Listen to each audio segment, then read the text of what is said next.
Good morning mga katagtad. Sa mapagpalang araw na naman sa atin lahat. No? Ngayon mga katagtad ay Lunes Santo na. No? Kaya nagkontrol na tayo ng katay mga katagtad. Kaya kalahati lang ang katay natin sa araw na ito. Kalahati lang ang katay natin pero malaki mga katagtad. Ang mga katagtad, samahan niyo naman ako magkalas ng ating baboy paninda to din. No?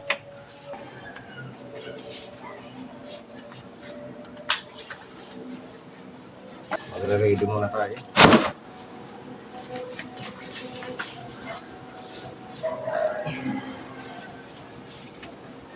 Bago tayo magkalas mga tatad ay kakabit muna tayo ng gilingan.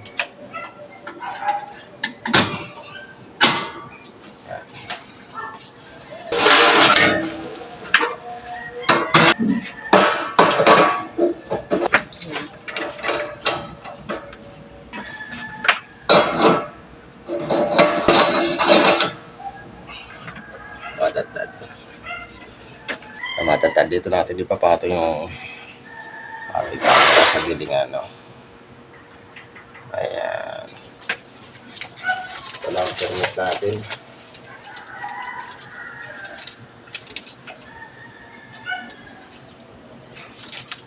Ayan, kalahating buo. 51.4. No?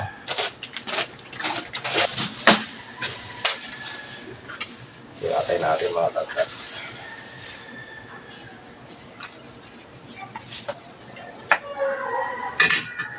Naikabit na natin yung gilingan.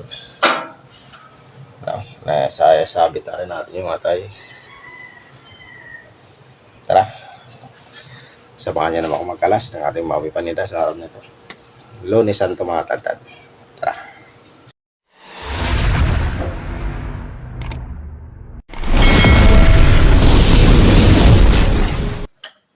Welcome back mga katadtad. Another day, another pagtitinda naman tayo dito sa ating meat shop, no?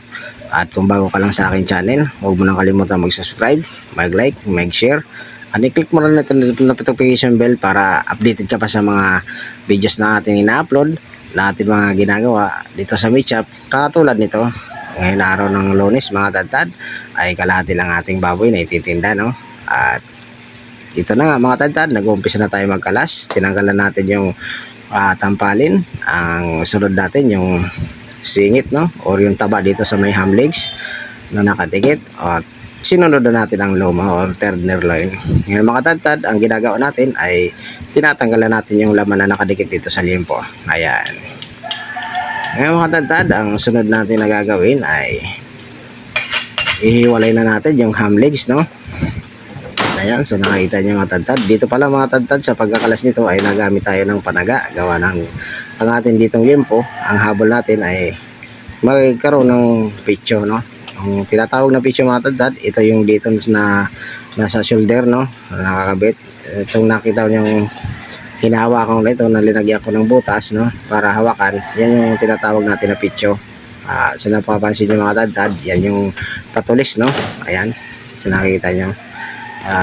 Yan yung tinatawag ng picture. At ngayon mga tadtad, no, dito pa lang tayo magtatanggal ng ulo. Gawa ng nakabalagbag kangina ang ating baboy. Inunan natin yung gitna. Ayan. At sa nakikita nyo mga tadtad, no, kalahati lang yan pero higit 50 kilos ang kalahati niyan. Ibig sabihin mga tadtad ay higit siyanda ng isang buo niyan. Kaya kalahati lang ating pinakatay ngayon mga tadtad ay dahil ngayon ay araw ng Lunes, no? Lunes Santo na mga tadtad, kaya medyo may katumalan ng baboy na ating ititinda, kaya nagkokontrol na tayo ng katay na babawi na lang tayo sa mga susunod na linggo, no? At ngayong araw na ito talaga ay dito na nag-umpisa yung pagkatumala ng baboy kasi marami na talagang hindi na kumakain ng karning baboy. Kaya mga tadtad, no, dyan sa mga baguang butcher natin,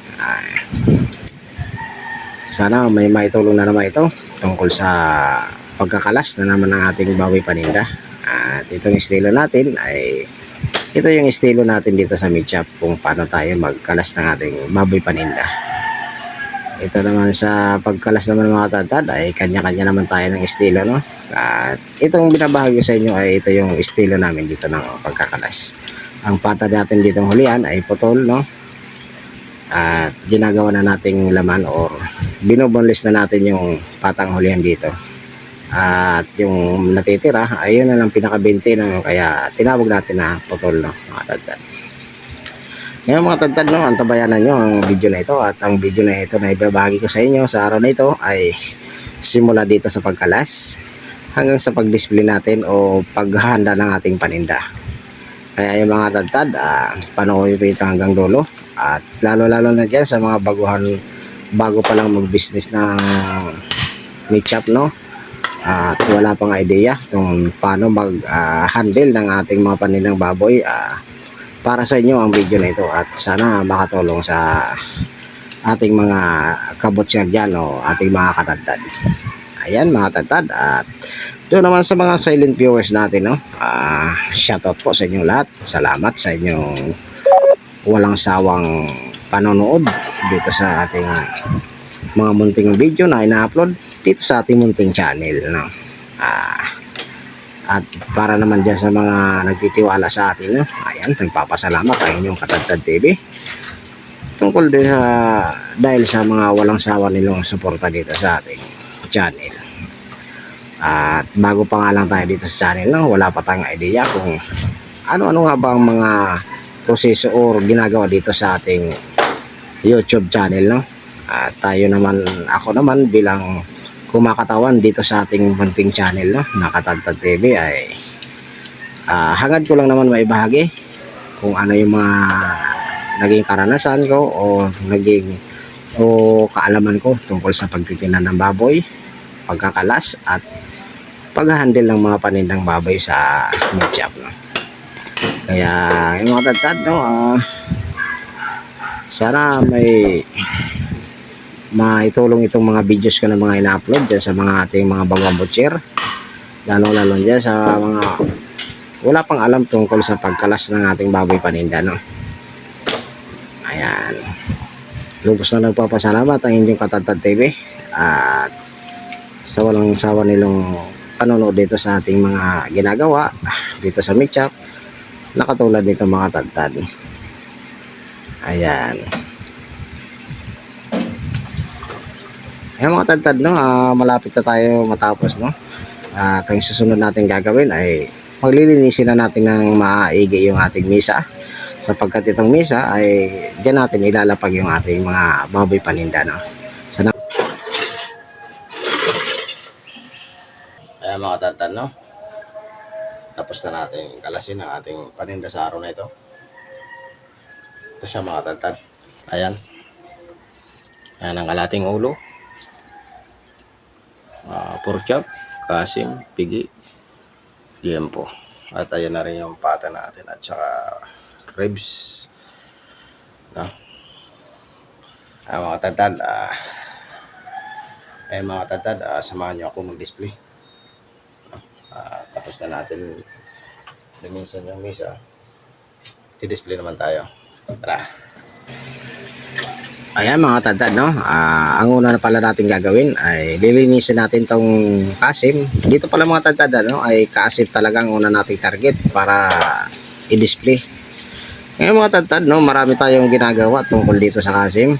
At itong kasim ay ginagawa natin yung limpuhan. Pero sa pagkakataon nito mga tadtad, no, sa araw na ito ay hindi tayo magagawa ng limpuhan. Gawa na sa nakikita niyo mga tadtad ay nakatalilis yung ating limpo, no, o pigi ay yung yung ating kasim sa nakita nyo mga tadtad, at hindi pantay ang kabiyak siguro ng ating matansir, kaya yung itsura ng ating kasim ay talilis.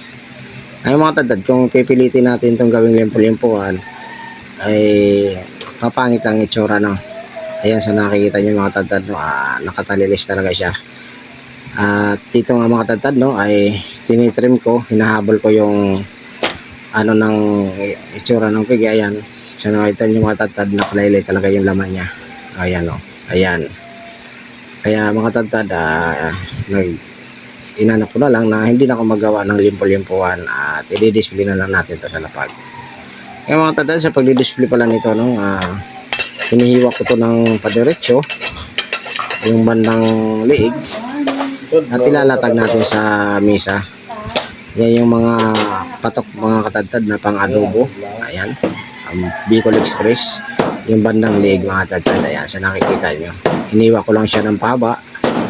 Ayan, at mga ilang slice lang yan dyan mga tadtad, gawa ng kabilingang hiwa or kabiyak ng ano natin, ng matansiro. Kaya hinati ko na lang sa gitna mga tadtad at binuo ko na lang yung pinakabilugan ng kasim, no. At dito na tayo mag-i-slice ng ating pan-display. Yan yung part ng may taba mga katadtad, no, yung part ng kasim. Yan yung bandang likod mga tadtad, yun ang tinatawag na pork loin, no. Ayan, yan ang pinagdudugtungan ng pork chop mga tadtad. So ayan mga tadtad, no, ganito lang ako mag-display ng ating kasim. Ayan. Dito naman mga tadtad, no, ay ang isusunod natin ay yung pigi na, no, mga tadtad. At bago na nating i-display yan, ay sinisigurado nating malinis talaga ang ating baboy na i-display mga tadtad. At sa nakikita nyo mga tadtad ay talagang ginagamitin pa natin ng torch, gawa ng doon sa mga tira-tirang balahibo. At pinutol ko na nga dito mga tadtad yung pinagkabitan ng patang hulihan, ano. Yun yung tinatawag na mga tadtad, binoneless na diretso, no. Dito pala sa pagkalas nito, ano, kaya putol yung ating patang hulihan, gawa ng diretso boneless na yung pinakadulo niya, no. Ginagawa na nating laman yung patang hulihan dito. At yung mga tadtad, tinanggal ko na yung pinakadulo ng pigi. Ang tawag pala dyan sa ano, no, tinanggal natin yan na atin i-display, oh. Yan yung pinakadulo ng pigi. Ang tawag pala dyan ay pinaka-sirloin, no.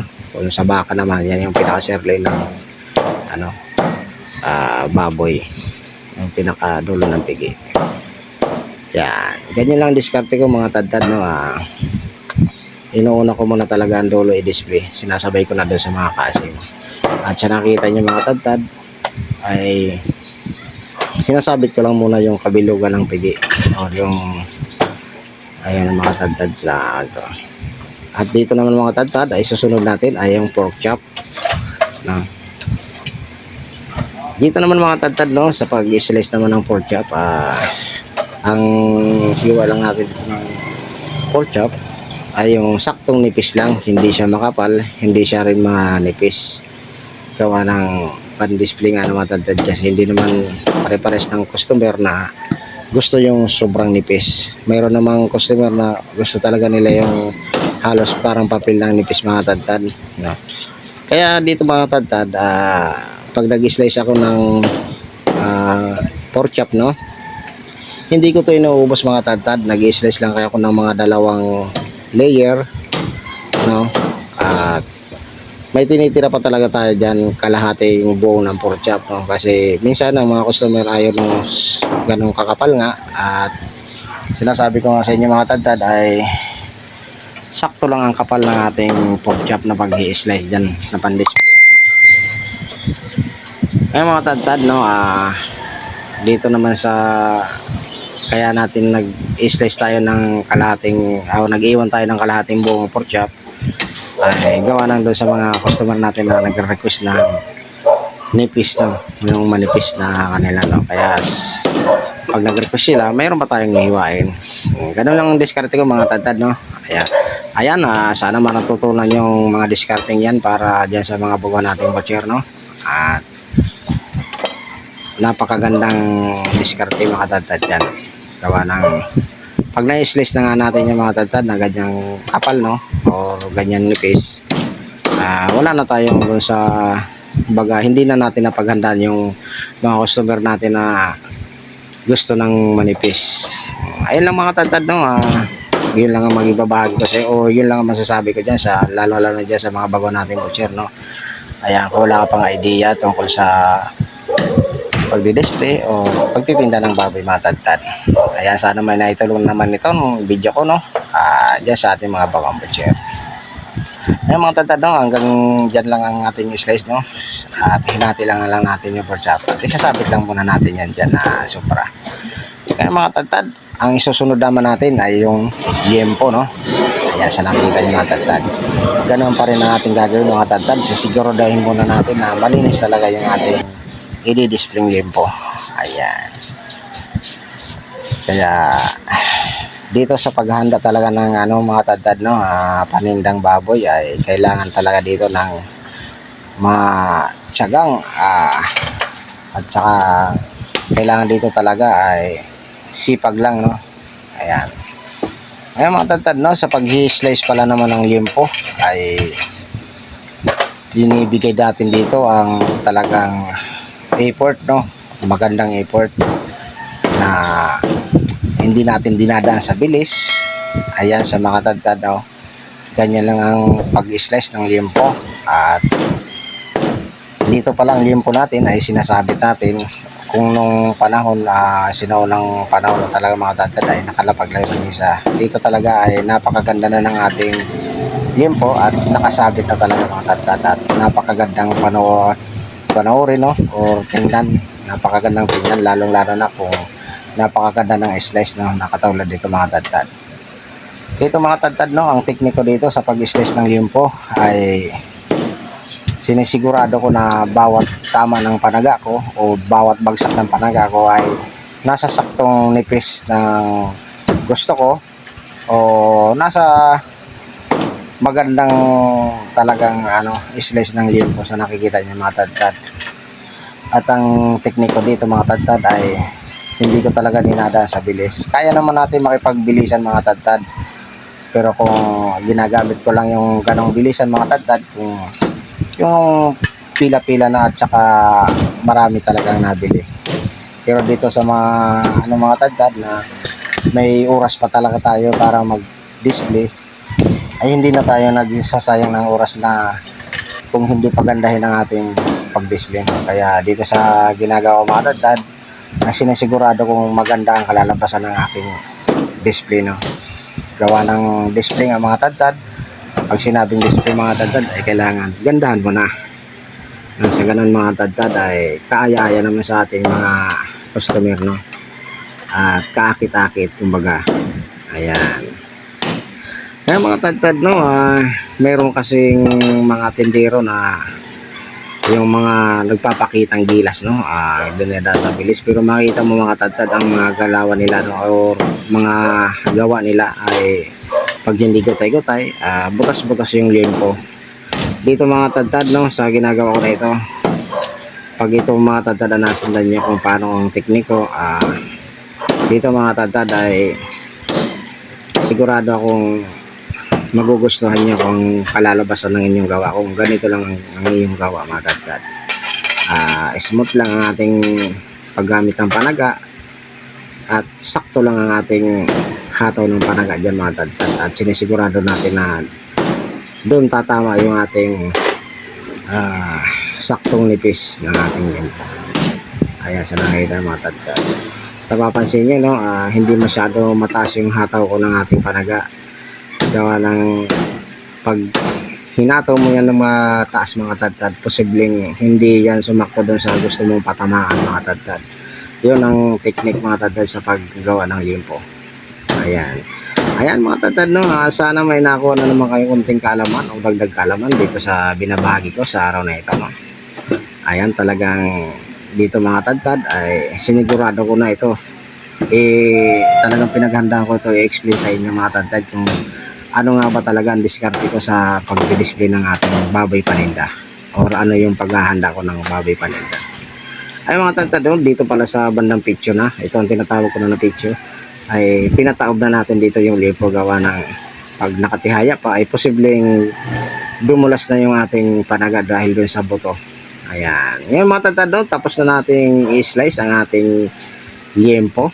Ayan, sa nakikita nyo mga tadtad, no, ano masasabi nyo dyan mga tadtad? Dito na yung ating kasim. Ayan, at yung liempo talaga natin mga tadtad, talagang pang picture taking talaga. Ayan sa nakikita nyo, no. Ayan. Andito naman yung ating kabilugan. Ayan, pigi, ano? Ayan, tamang pos lang muna tayo dyan mga tadtad. At isusunod nga natin dito mga tadtad, no, ay yung ating ribs na or yung buto-buto mga tadtad. Ang inuna ko nga dito mga tadtad ay yung balakang. Ayan, dyan nakikita nyo. Dito pala mga tadtad, no, ang pag-slice ko dito ng buto-buto ay talagang dikit-dikit lang siya. At in-slice ko lang siya ng dikit-dikit para sa ganun ay kaayayo at magandang tingnan para sa ating mga customer, no. Ayan, ganun din dito ang gagawin natin sa ribs. At hahatiin lang natin ng bahagya ito at gawa ng napakahaba, no, para sumakto lang dun sa ating pan-display sa nung ilinagay na natin sa tray. Ayan.